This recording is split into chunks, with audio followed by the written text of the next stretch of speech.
Hi, I'm Charlie Rymer, and welcome to a special edition of the Charlie Rymer Golf Show, powered by PlayGolfMyrtleBeach.com.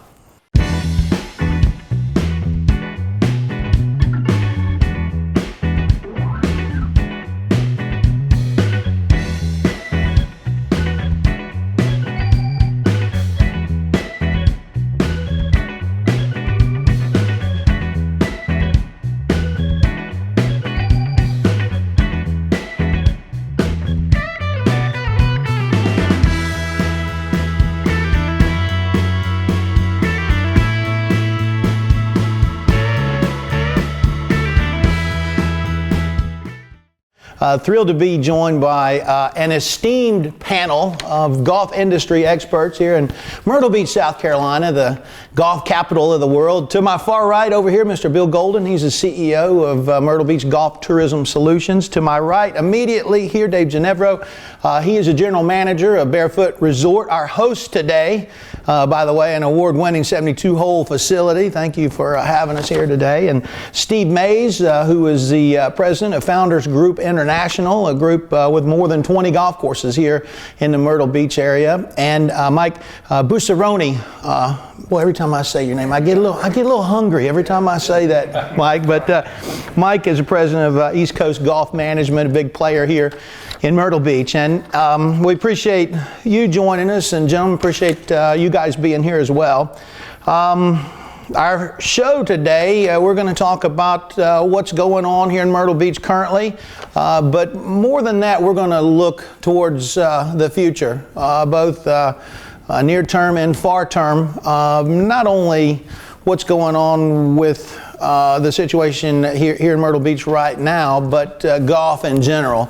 And certainly with this pandemic, we live in unprecedented times, and we've all had to make tough decisions. And when I say all, I'm talking about families, businesses, industries, and not just here, but states, regions, countries. And it's been challenging because there's been no playbook for this.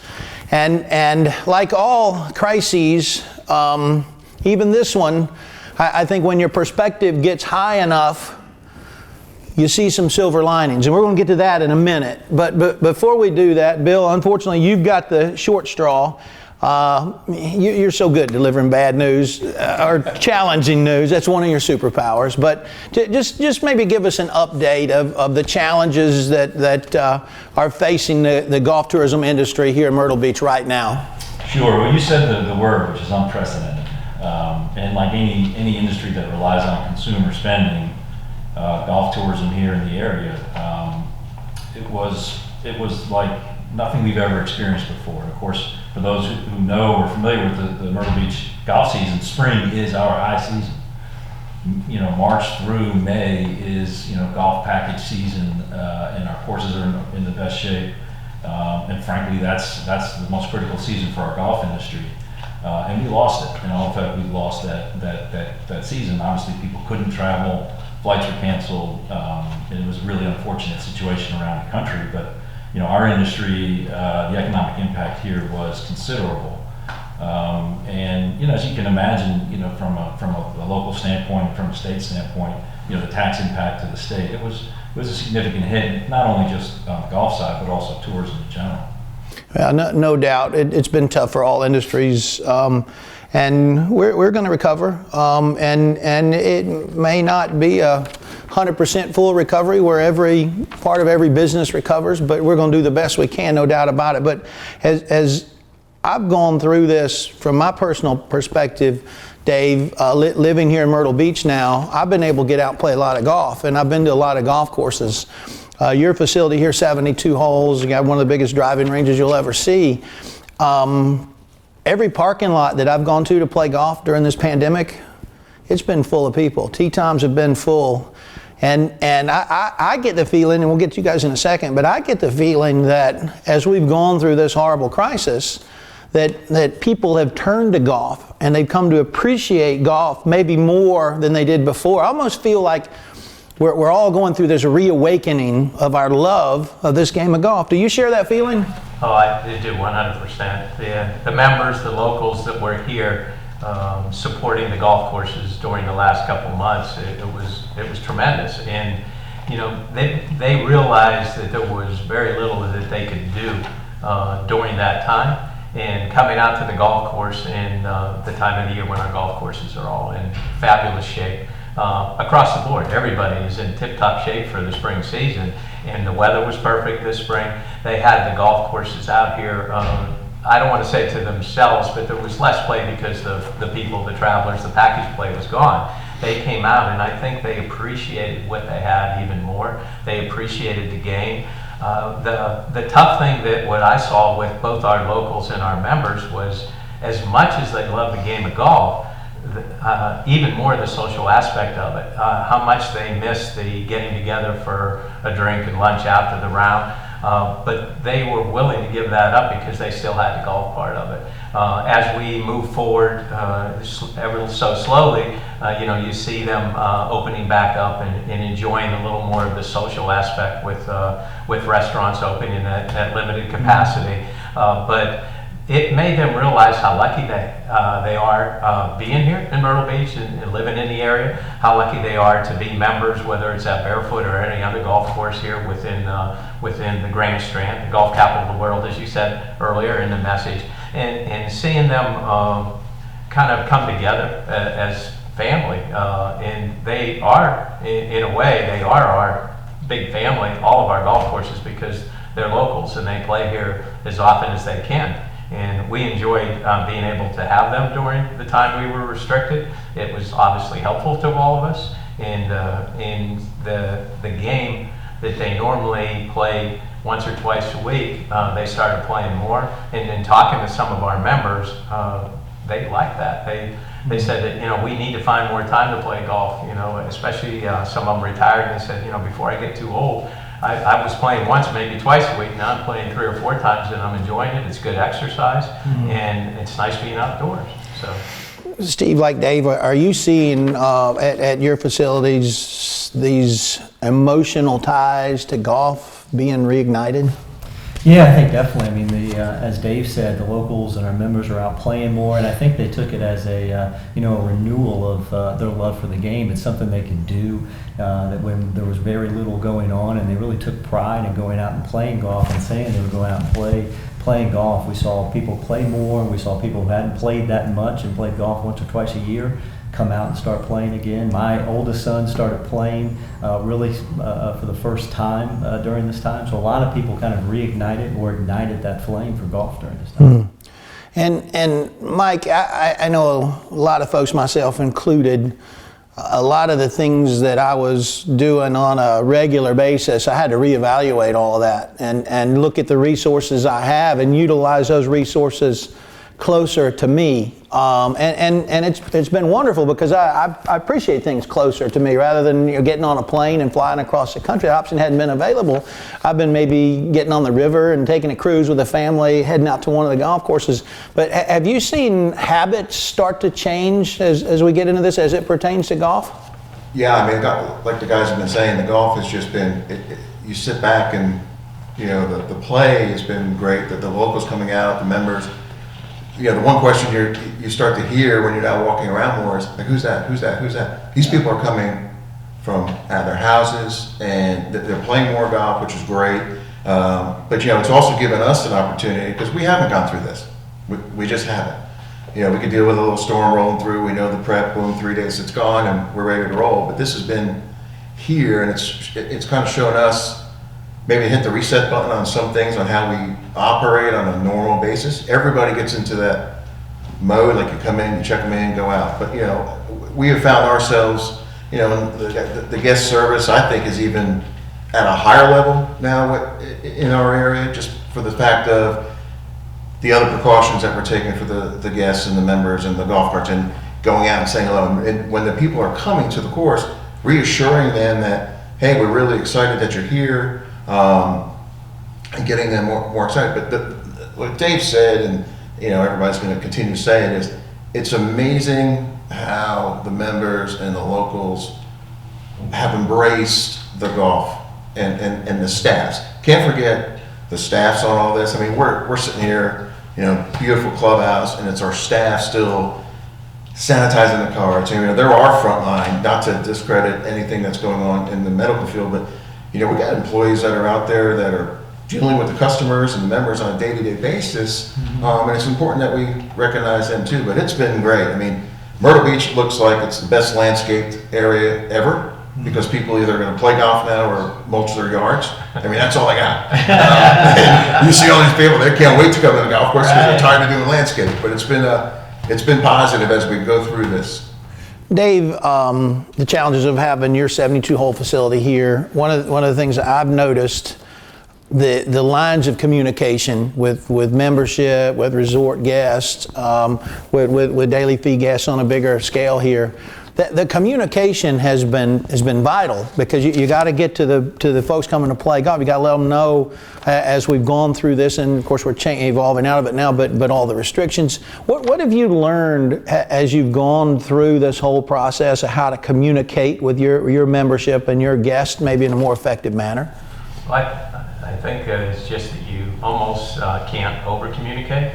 And, you know, we were sending, when things really started, you know, happening very fast, we were communicating on every other day basis. And as you said, it's important. You know, the toughest thing with the bigger you get is it's either lack of communication or miscommunication. In talking to the staff, making sure that they're letting the members know what you want. And when we send something out to the members, it goes up to the front desk and goes to everybody, all the department heads, to make sure they read it and they know what to say. And unfortunately, I mentioned this to other people, over the last 3 months, I've made more decisions that after making those decisions, I wondered if they were the right decision. And that day, they were, but 2 days later, it was changed, and it was something different. So it was evolving the entire time, what we were doing, what we should do, what we couldn't do. And I think as a destination, what I like about our destination, and, you know, the guys in the room here with us, you know, we're looking at 40 plus golf courses, our competitors, but we have such a close bond, and we work together. When something like this happens, we work together even more. The amount of conference calls, phone calls, Zoom calls that we had, talking about how we need to do this to make it better for our guests, for our members, for our locals. And something that Steve came up with, wow, it's a great idea. He didn't hide it, he shared it. He wanted us all to be taking care of these people the same way, to make sure that we were keeping them safe and doing what's right. And sometimes in a more efficient way, and maybe at times an economical way, what will save us money, because a lot of things changed in that aspect of our businesses. In that same vein, Bill, I know you were instrumental in communicating to the authorities in Columbia about how we all think that golf through the pandemic is something that not only should happen, but is a positive. Tell me a little bit about some of those communications that you had with Columbia and also the golf community here in Myrtle Beach that was instrumental in letting us continue to play golf during the height of the restrictions. Yeah, it was you know, we can all recall that time. I mean, every hour it seemed like things were changing, right? And there was guidelines and rumors and innuendos, and we were lucky. Our governor had allowed golf courses to stay open after the first wave of the quarantine and the stay-at-home orders. But that came with a huge responsibility of providing a safe environment, and that's something our golf courses do a phenomenal job. But hey, that's new. All of a sudden, we've got to be sanitary to the point where we're providing you know, consumer confidence to come out and play golf without the threat of getting the virus. So our golf courses mobilized overnight almost, and, you know, wrote the guidelines, put the guidelines out there, and I feel like a lot of people throughout the state adhered, you know, or adapted our guidelines, and of course contributed to them. But on some level, it was almost like we're providing customer service or community service, because it was. If you think about the emotions that consumers are feeling now, people are feeling fear, isolation, anxiety, stress, uncertainty, and then you think about what we would say to counteract that would be exercise, be outside, spend time with your friends and loved ones. You know, let's have a tie that binds us. Let's not be so polarized. Let's just get a common bond. It's social interaction, right? That's golf. So we provided that respite for our community, and I think getting back to the point you were talking about earlier, that's the message golf needs to carry on forward. All the things that we've known that golf has been for centuries, we don't need to change it. Let's embrace it, and let's embrace it. If we learn anything from this crisis, if we're going to take some positives from this, golf should really be part of that solution moving forward. Couldn't walk on the beach pretty much any place in the country, but over half the golf courses were open. That says a lot about our game.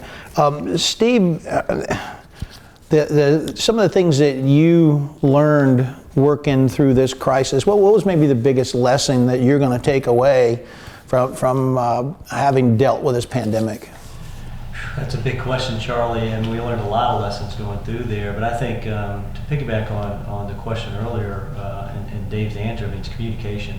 You have to communicate with your staff, communicate with your customers, communicate with our traveling golfers, and really let them know what's going on, and make decisive decisions, and make those decisions, and then communicate those out to everybody involved. I think that was the biggest thing that we learned going through the process, is you've got to make those decisions, and that decision may change tomorrow, but you have to make a decisive decision and communicate that out to all the stakeholders that you can, and communicate that multiple times, and make sure that message is getting across. I'm going to go around the horn here, and Mike, this to you first. A lot of talk, and I think very accurate, in that we're right now in the first steps of getting to a new normal as a society, and I feel like we're in the same place with golf. Moving forward, what is a new normal going to look like for you in golf? I think from the operational side, I see it. I think there's more, obviously with the social distancing and the practices, there's more interaction and communication with your staffs, with your members, with the guests out there, trying to let them know what we're doing. It is comfortable, not comfortable, but it's more, be confident when you come out here, because we're taking the lead on this. I think golf, I think, I had an opportunity, I played with some of the members at one of the properties 3 weeks ago, first time in 5 years. And you get on the golf course and man, this is great again. And I think for the new golfers coming in too, I think there's less anxiety for somebody to come onto a golf course. I could be wrong, but playing the golf course, right now we don't have any rakes. So the person's not freaking out if they have to go rake the bunker. Did they rake the bunker right? You get to the green, and I'm smiling, but they don't have to worry about the flag stick. Do they lay it down? Do they put it down? Do they even touch it? It's there. Now we have noodles. I mean, the floaters that are in the pools, we got a little noodle that's in there. So there's so many things, I think, that they're going to stick. They're going to stick. Yeah. Not all those things are going to stick, but some of them are going to stick. And I think that people walk away, and it's like they're wanting to give it a try or play more golf, like Dave and Steve have been saying. So there's going to be some practices with regards to sanitizing additional more. And I think that's all. Actually, at the end of the day, you look back, it's all great. It's all great moving forward. Yeah, I got a haircut for the first time in a long time yesterday, and it was amazing, right? I was looking rough, but the sanitation practices that they went through, I was watching the stylist do it, and I'm thinking, we should have been doing this all along. A lot of it is common sense. But do you see some practices that we picked up on when the restrictions were their highest sticking around, Steve? Yeah, I do. I mean, there's a lot of great practices. We had to reinvent ourselves and figure out how we can provide a better service for our customers, a safe service, a safe environment for them. So I think a lot of those things will stay in place that we were doing. But I think too, the thing that will stick, and Bill alluded this to earlier we've been talking about this, is re-energize for golf. And that golf is great exercise, and it's where you should be. I mean, that's, to be out there and see a lot more people walking and enjoying really what golf is all about. I hope, that's the part we hope sticks, is that energy for golf and that appreciation that golf is not just we're out there riding around the car, drinking a bunch of beer, and that's not what golf is all about. There's a problem with that. There's not a problem. Right? There's not a problem with that, but that's not what it's all about. If you want to go out and get good exercise and have a great time and enjoy spending time with your friends and family, That's this fine is a great way to do it. So you bring up a point there about the revenue model is going to have to change. I mean, to go out and play a really good golf course, they're expensive to build, expensive to maintain, a lot of staff. There's a revenue component to that. And a lot of times, unfortunately, getting in a golf cart, paying the rental fee for the golf cart, that's a big part of the revenue equation. Moving forward, I think we're going to have more people wanting to walk. How do we deal with that as an industry? And this is not an easy question, but as an industry, a big part of our revenue comes from golf carts, but we've got a lot of people now that are going to want to walk. That's going to be a tough puzzle to figure out, isn't it, Steve? Yeah, it will be, but I think that's one of the things we need to figure out as an industry. How can we encourage people to come out if they want to walk? Again, it's great exercise, and we have to figure out how those revenue models work and how does that, we've got to figure out ways to do that and still be able to make money, encourage them to come into the clubhouses and figure out what that model is that to encourage golf. I mean, to encourage people to walk when they're out there playing. Dave, as we get into summer and fall, I think we're going to have a huge summer and huge fall in golf. People they're all over the country. They are fed up with being at home and they're wanting to get out and safely do so and drive to a lot of places. We're very drivable here, so I think we're going to have a lot of volume the rest of this year. But how is Barefoot, the 72-hole facility, how is it going to maybe look a little bit different, feel a little bit different after having gone through this pandemic? Well, one of the things I touch on is we changed our maintenance schedule. We're usually doing maintenance in the summer. We did maintenance during the last 3 to 4 weeks to be able to have the golf courses ready and available this summer, anticipating what you just said, that we could possibly be busy and we don't want to have the courses not in good condition because of doing the normal maintenance practice. Now we'll probably go back to that next year, but we took advantage of the slower times, having the 4 courses and being able to isolate one of them, do some maintenance on them, and absorb the play on the other 3. So we're excited that this summer that the courses are all going to be in good condition. We're going to continue on, as the others have mentioned, with the sanitation. We want to make sure that if they are here, that they feel comfortable when they do get here, both outside on carts and also in the inside of the clubhouses. We have some people that, another changes, especially in the county department administration, having the ability to have your people work from home. That's something that I think we're going to see change, not just in the golf world or in certain aspects of the golf world. I think we're going to see that change nationally across the country. A lot of people finding that their employees can work at home, and it's going to be beneficial for them to continue to be able to do that, and it works out for their families also. So, for your members and resort guests that show up and maybe they're at risk for whatever reasons, they want to play golf, they're not comfortable with hopping in a golf cart with someone else. There's a lot of potential solutions out there with single rider vehicles, some of the golf boards and motorcycles, all that sort of stuff. Will you look more to innovate in that regard now that we've gone through what we've gone through? Yeah, I think as a destination, we'll look at innovation there, looking at different ways to accommodate those. But as of right now, if we have somebody that walks in and they come up and they talk to us and they have an issue, we take care of them. Work with them. I think we work with them across the board at all the golf courses. Last thing we want to do is have a customer that's excited to play golf, and when he walks in and he has an issue, which there's health issues, a lot of us have health issues, and not accommodate him. We're going to do everything we can to accommodate him. If he calls us in advance, it might be asking him to, well, we can accommodate you, but we might not be able to accommodate you right at 8. Can you play at 9:30 or 10? We're going to work with him, and hopefully they'll be able to work with us. But I think across the board, working with the Golf Course Owners Association here locally and the state level, we've communicated these type of things, and we want the customers to come, and if we don't work with them, they're going to find someplace else that will. Or something else to do. Yeah, so we definitely have to make our customers and members and all the local folks feel comfortable coming out to a golf course. Really easy to do when we're all working together as a community, even though we compete against each other in so many situations. But Bill, I want to sort of finish up with you because you're the person who's in charge of the messaging that's coming from Myrtle Beach, going to the rest of the country and the world. The tone of that messaging, what are your views on we need to get out to folks that are interested in coming to play golf at Myrtle Beach right now? Yeah, I think there's almost, we're looking at it in two different ways. If you look at it just from a golf standpoint, when we see the reasons why people don't take up the game or why people have fallen away from the game, time, the amount of time it takes tends to be one of the top 2 or 3 reasons why they don't participate in the game. But as we sit here today, will the appreciation of time and will the gratitude that we have and taking advantage of the relationships we have, friends, family, business relationships, why is it a bad thing to spend 4 to 5 hours on a golf course, right?